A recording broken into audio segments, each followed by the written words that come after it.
Krishna, by the way, again, you know another big king, Jarasandha? Yeah. He's in the Patliputra. Now let's talk a statecraft for a minute. We're talking Krishna's intellectual biography. How intelligently he thought about this. Do you know why Krishna came from? Now this is my research. So there is a reading between the lines too. Why Krishna came from Mathura to Dwarka? Any idea? It has to do with the prosperity.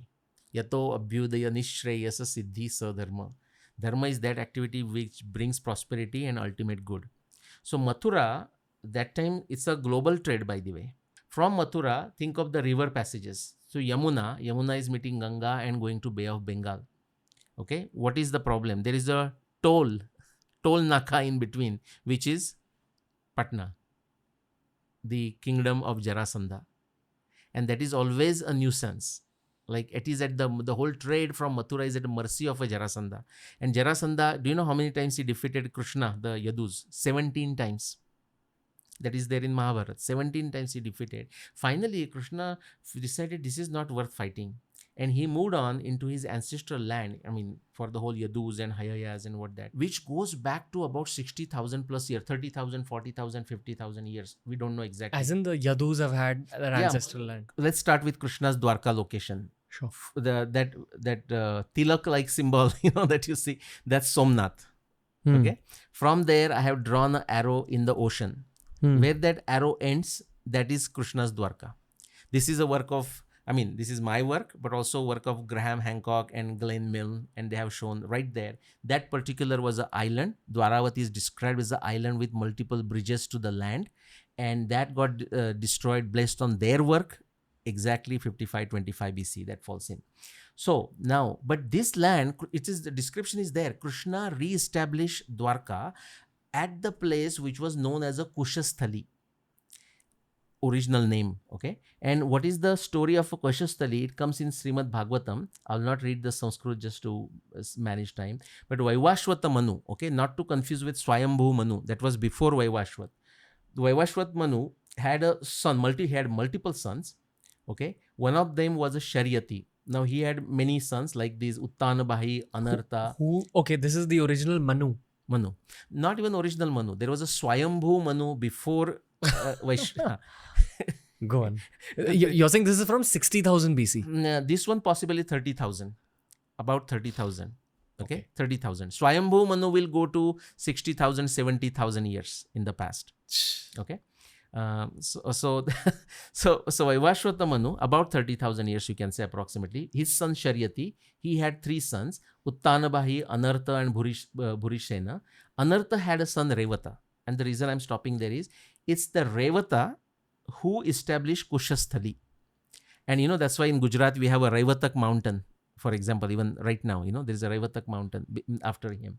Okay. So how old is it?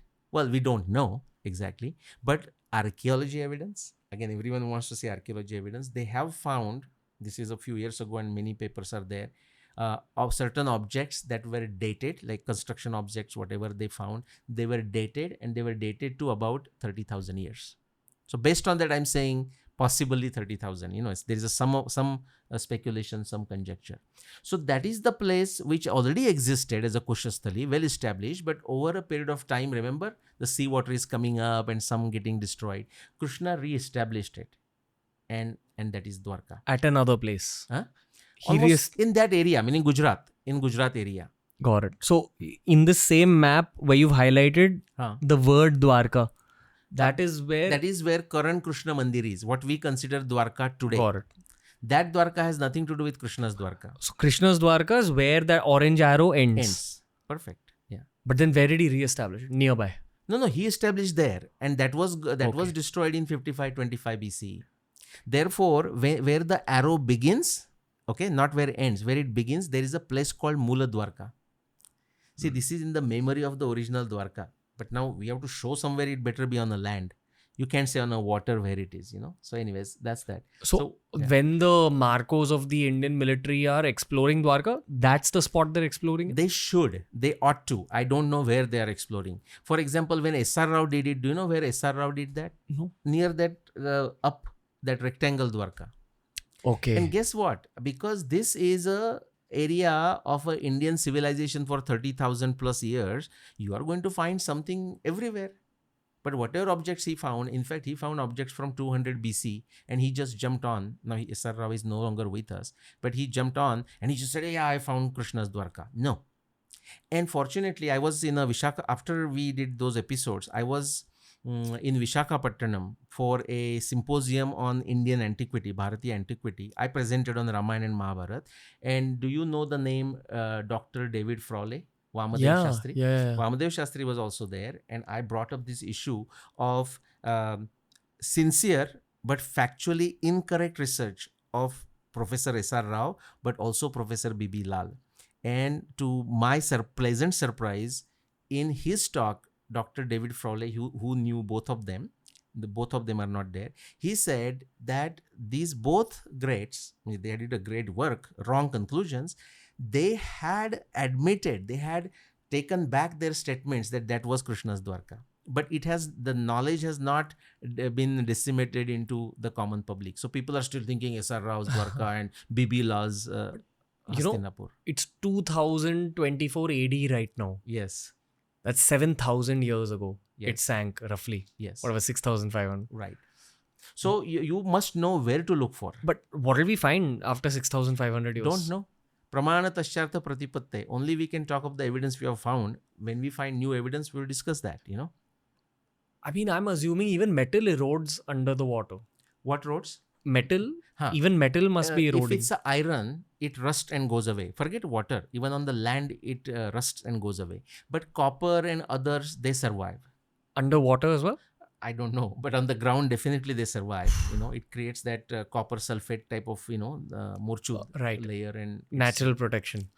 And it doesn't rust, per se. Like iron. Yeah.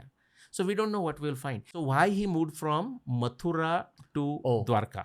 Right. Because of the problem with Jarasandha. So finally he said, let me come to Dwarka. Now what is the benefit? See, before from Yamuna and Saraswati was drying. That was the challenge. I mean, Saraswati was still navigable, but not completely. That's why he has to use Yamuna. But now with the Dwarka, he can go from anywhere uninterrupted. And therefore, Dwarka was an extremely prosperous place. Again, Krishna, we talked about not just the philosophy, but he's living it. Vaisheshika Sutra, the definition is Yato Abhyudaya Nishreyasa Siddhi Sadharma. Dharma is that activity which leads to prosperity and ultimate good.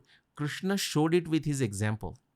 Okay? Krishna showed it with his example. He chose to go away from it. He left Mathura, which is his land, which is not worth the trouble, which many other people were not willing to do. But Krishna did it. That's one unique thing. What was left back in Mathura? So let's see. What happened? They had a presence, but not presence where they will fight every day with Jarasandha.